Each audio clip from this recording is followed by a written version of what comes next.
How did the MCU lure you back into the director's chair? Well, I came back to direct because I really loved the character of Doctor Strange.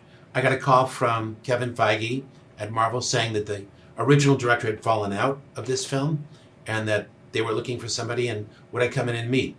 And I had taken a lot of time off trying to refresh myself and develop a new vision for things, and I felt hungry and ready to make the movie. So I went ahead and took the meeting, and we were off and running from there. Yes, I always thought that the character of Doctor Strange had a lot of appeal to me. I think because he was a magician whose job it was to protect our world and our universe from magical threats. And as a kid, I was a magician, an amateur magician. I would perform for kids' parties and weddings. So I thought it was really cool that there was a superhero that was a magician, and I was naturally attracted to him.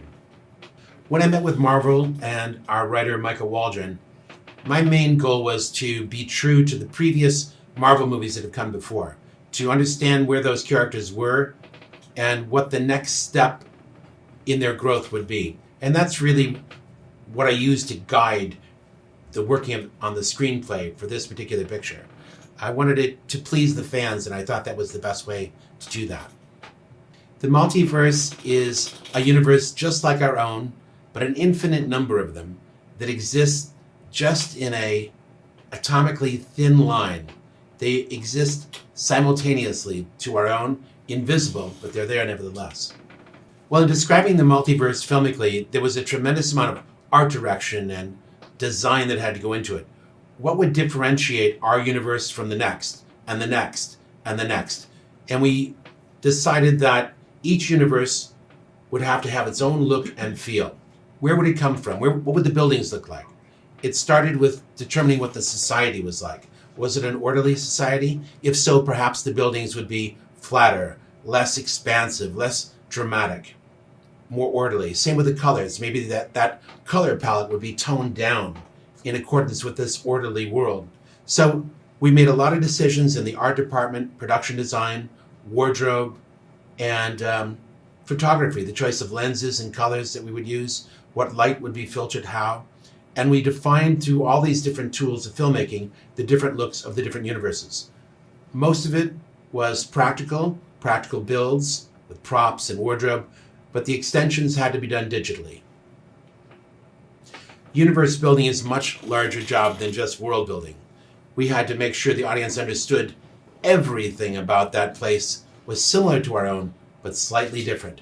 So it was always about variations on a theme versus just outright construction of a new place. Yes, the actors came to Multiverse of Madness already having created their characters. Benedict Cumberbatch had created Doctor Strange in both his original Doctor Strange movie and in 6 subsequent Marvel movies. Same with Wanda. She had been in a number of Avengers movies, and also we are following her series, WandaVision.